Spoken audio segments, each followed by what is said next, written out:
feel I I feel like I have to just kind of spoil my whole talk about this particular anime. Komi can't communicate. So far, episode 1 alone has got to be one of the most adorable fucking shows that I've seen in a while. Basically, what this whole show is about. Yeah, let me. Okay.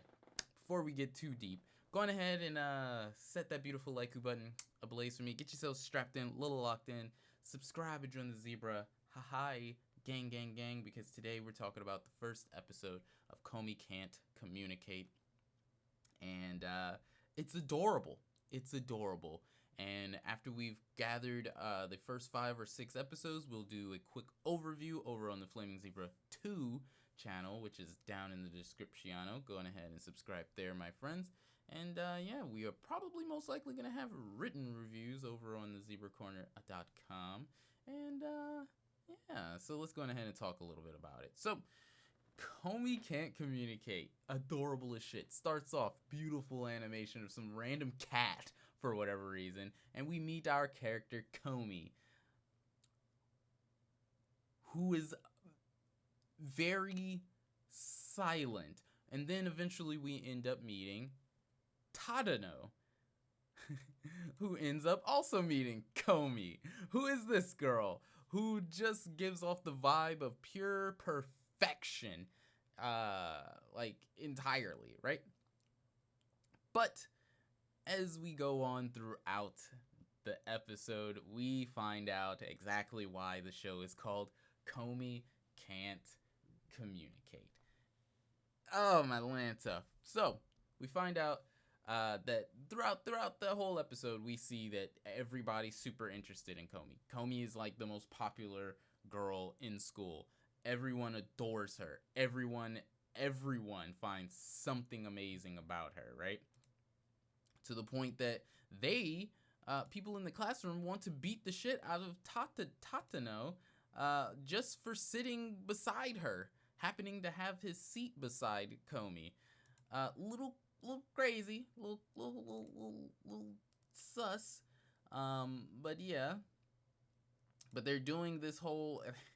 They actually end up like, look at this shit.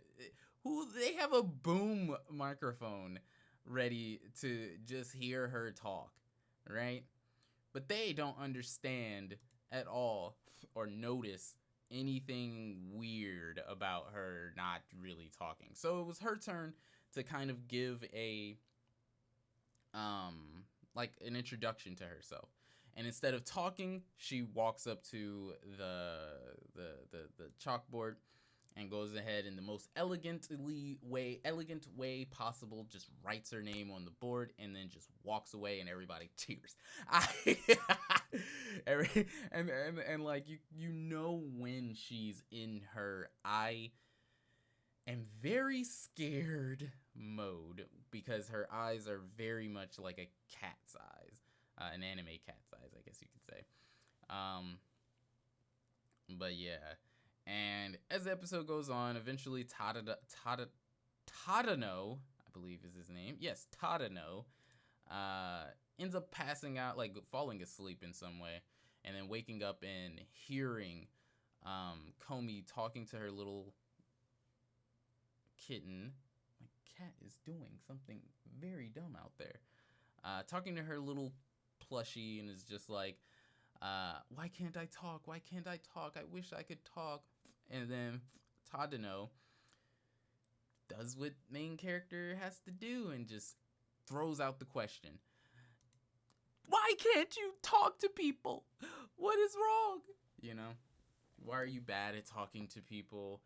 And from there, she stops and enter the big interaction between them.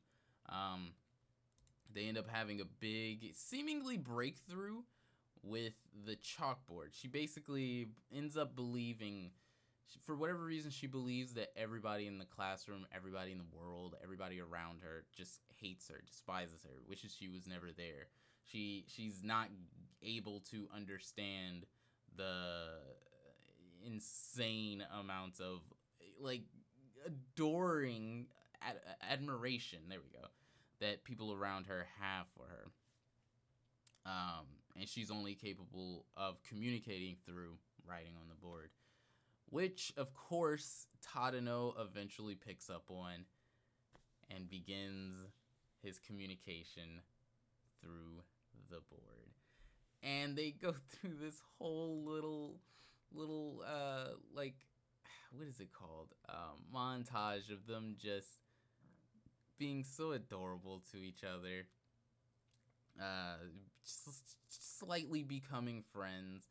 And like eventually Tadano is like, what would you like to do, and yada yada yada. She ends up being like, I want to make at least 100 friends. And Tadano's like, well, I can try and help you with that. As a matter of fact, I will be friend number 1 if you would like. And she, of course, accepts. And it's so cute. This show is so adorable. And it talks a little bit about social anxiety and everything.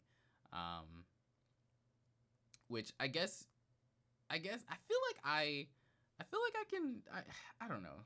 I feel like it hits me a little bit different than what it would for some people, because I feel like in a way I have a little slight bit of social anxiety. Very difficult for me to be super open and social with people, besides my fiance and my child, really, and in front of the camera, because technically I'm talking to myself. Which is what I do in my head anyways. But I feel like this is gonna hit me right in the goddamn heart really bad. This seems kind of like it's going to kind of in a way be a serialized a silent voice, which I wish that a silent voice would have done. I really do wish it would have done that. But I have to sneeze. Woo!